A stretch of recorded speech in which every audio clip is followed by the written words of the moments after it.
What's up, guys? Jay? MorninAfterKill? And what a fucking week it's been! Winter finally came, which is fine. I have no problem with that. It had to happen eventually. I just wish winter didn't decide to happen all in the same goddamn fucking day! It's ridiculous. There's like 2 feet of snow outside of my window. St. fucking Michigan. My tap water is drinkable. God damn it. Oh. Mac. That was a cheap shot, man. Yeah, but it's funny because it's true. It's also sad at the same fucking time. But life has no problem laughing at you, so whenever you get a chance to laugh back at life, you take that chance, you take that opportunity, and you run with it. But speaking of running, it's Sunday, and that means that we need to get this fucking Q&A done for you guys so I can go watch some football. It's like almost noon already, so let's get this fucking show on the road, shall we? This is my Sunday Q&A. You guys leave the questions in the comments down below. I pick them, I answer them, we have a good time. Got it? Good gold! So, the first question comes from Michael, whose last name I'm not even going to attempt to pronounce. Wants to know what my prime motivation is in life. And that's actually one of the best questions I've ever gotten on a Q&A before, so golf clap. Good job, man. But what's my motivation in life? Alright. I can tell you for sure that growing up, I spent a large portion of my life on that paper chase, man. Constantly, as a younger dude, from like 10 years old to like maybe like 18, 19, 20-ish, somewhere around there. I was just constantly on the grind to make money. I mean, I had a paper route when I was 10 years old. I worked multiple jobs. When it snowed, we were always out there shoveling for some extra bucks. Whatever it took, man. Any job, any opportunity. If the door was open to make some cash, whether it was legal or not, I was mostly down for the going down. And I think that's probably because I was poor as fuck growing up, and you know, I wanted to be out of the situation that I was in. I mean, I don't hate the fact that I grew up in the hood with no money, but I mean, you'd be an idiot if you want to be there forever. I didn't. And it wasn't until I left for California that I stopped worrying so much about money. I mean, I still didn't have any money, but I wasn't in the hood anymore, and I was alright with that. For the first time in my life, I was alright with not having money, and eventually I realized while living in California that it wasn't money that made me happy. It couldn't be. Like I said, I didn't fucking have any at that point. But I was happy. I was alright with where I was, and you know, that's when I realized that it wasn't money that makes anyone happy. It's where you are, it's who you're with, and you know, that ultimately decides whether that you're gonna be happy or not. So I think right now my prime motivation in life is just to make sure that the people I'm with, the people that I choose to have in my life, are as positive to my own well-being as possible. But everything I do in life is for another person. I work so hard for other people. I mean, you know, having a little bit of money is nice, but if it was just me, the only person that I had to worry about in life, honestly, I probably wouldn't be working so fucking much. And the next cue for your A is coming from Captain Loki, who wants to know if he should develop a Mr. Cool personality for when he talks to a woman, because being himself has burned him a few times in the past. Alright. You guys ready for this? Because I'm about to drop a knowledge bomb on them. Bombs over Baghdad. About to drop that knowledge bomb on your ass. Ready? Here it is. Women are no different than men. In the same way that every man is different. What? Alright. Being yourself with a few females and striking out and wanting to completely change your personality because your strategy didn't work on 0.00000000000000001% of the playing field. Maybe you should broaden your horizons a little bit. Maybe you're just going after the completely wrong type of woman for your personality. I know it's a hard pill to swallow that the right girl for you might not be the perfect 10 that you're looking for. People are flawed, and I've seen it so many times in my life. People that pass up a perfectly good relationship or the chance to be happy just because the person that's right for them doesn't fit their idea of the quote-unquote perfect person or their type or what they're looking for. Heard it all. And you know what ends up happening to those people? They end up sad and alone because they were too superficial to look past the person's character flaws. It happens all the fucking time. They even made a movie about it. Jack Black. It's called Shallow Hal. It's an amazing movie, but it's the truth. Now, I'm not saying that you shouldn't go up and talk to a girl because she might be out of your league. I'm not saying that at all. I'm saying that everyone is in the same league together. However, if you want a woman with a nice, perfect, athletic body, alright, that's fine. That's your prerogative. You are entitled to want what you want. But if you yourself don't have a perfectly fit, athletic body, then you can't be mad if she's not into you. It's okay to have standards. That's fine. But also remember, you need to hold yourself to the same standards that you hold other people. If not, you're just setting yourself up for failure. So, nah, man. Don't lose hope because you didn't click with a few sample women out of the millions of potential mates to choose from. It's ludicrous. It's like ripping down a wall because you're having a hard time trying to find a stud to hang a picture. Fuck that stud! Find a better wall to hang your motherfucking picture.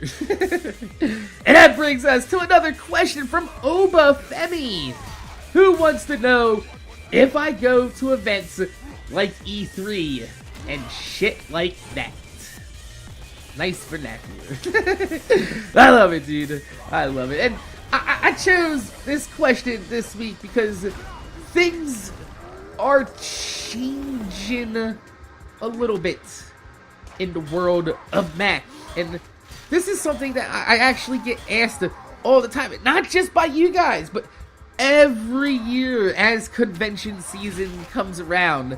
I get all these emails, all these offers to go places like E3, PAX, and some of the other tech conventions, and I just I've never really been too embracing of that side of YouTube. And honestly, the main reason for most of my YouTube career is my son's been rather younger. He's grade school aged when I was starting out, and kids can be mean, but so can I on the internet. And having a face cam on my channel would probably super help out my growth, as would going to these conventions and making nice with a lot of these companies face to face. But like I said, you gotta realize how small the world is. I have subscribers who I've mailed out MorninAfterKill wristbands to that live literally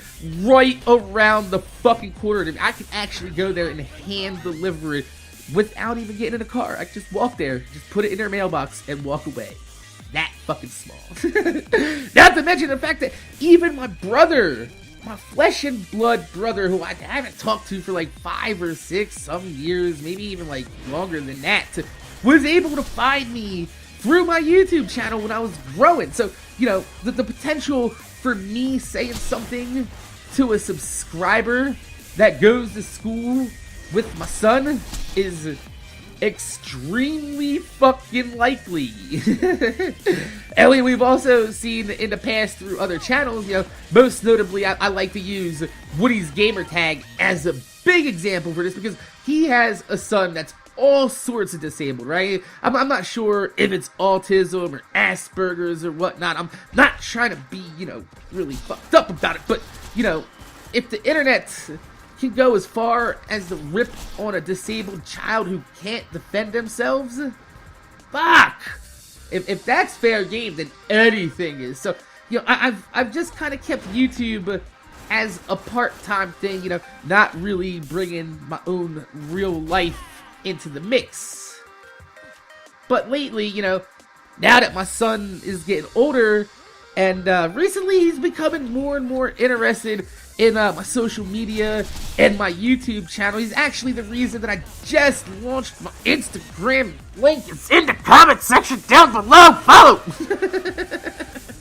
But no, seriously, he's actually the reason I launched my Instagram, because my son was looking at one of his favorite YouTuber channels the other day, and then he compared it to my channel, and he realized, he was like, oh my god, he's like, your channel is so much bigger. And, he's starting to realize, exactly how big my channel is, how much work I've put into it, and, how cool it is to actually have a dad as a YouTuber to see these things behind the scenes. And, even though I haven't been to any of these events yet, I wouldn't mind attending them in the future, the more that I mix, my IRL with my YouTube channel, blend them together, slow baby steps. But whether or not I attend them as MorninAfterKill the YouTuber, or Jay, the dad who takes his kids to conventions and just happens to have a media VIP pass, that remains to be seen. I don't know, but I do have interest in going to them in the future. But as of right now, like I said, I'm just very slowly mixing YouTube with my IRL, and we'll see where that ends up in the future. And finally, that brings us to Last Ascendant's question, who simply just wants to know what my favorite point in life has to be. And I could sit here and I could pinpoint moments in my life on my timeline all day long where I can, be certain that that was the best day ever, and it wasn't possibly getting any better than that. But, I kind of feel like that's probably why bad things happen in life. Because how boring would life be if, say, we go back in time to when I was a kid and I got a Super Nintendo, right? That was the best day ever! How boring would the last 20 years have been if I proclaimed that as the best day ever, and that actually was the highlight of my life? That would be sad. So, I think life has a habit of knocking you back down so it can bring you back up again to experience that feeling over and over, so you appreciate the feeling over and over. So, I think the best way to answer this question is to just say that living is my favorite part of life. But if you want to know the last time I experienced a major high focal point in my life was when my 100,000 subscriber YouTube play button came in the mail, because that thing is a fucking award. How many adults in life get a fucking award for doing something? Like seriously, you can go to work every day for 20 years and nobody gives a fuck. Shit, even the president doesn't get an award.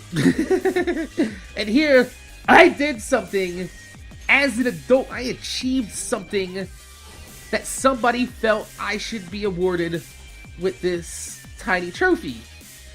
And no matter how tiny or insignificant it may be to anybody else in this world, I fucking love it!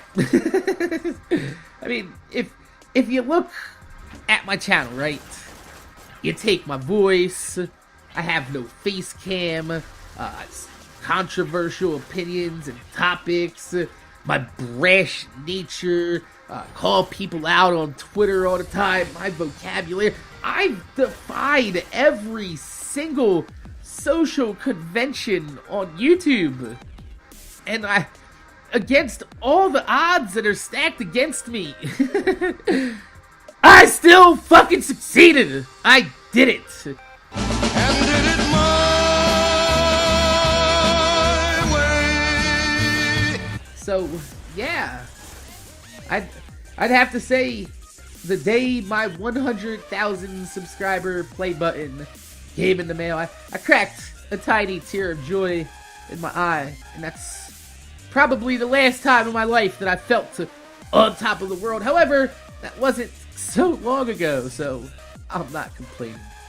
Not one bit. So, my name is Jay. MorninAfterKill. I want to thank you guys for watching. Make sure you guys rate, comment, subscribe. If you can leave a thumbs up on the video, I'd highly appreciate it, because it gives me motivation to make more videos for you motherfuckers that watch my motherfucking videos. Don't forget to leave your questions in the comment section down below for next week's Q&A. And now I'm off to watch me some more football, because by the time this video is going up, the first game should probably be just about over. Also, check out my Instagram in the description down below. Those of you guys are always like, Mac, how come you never share your real life, or you don't do the face cams and things like that? I'm slowly using my Instagram to introduce some actual IRL content in the future. So, be a part of that, motherfucker. Or don't. But I would prefer if you actually do. My name's Jay. MorninAfterKill. Thanks for watching, and I'm gonna see you guys later.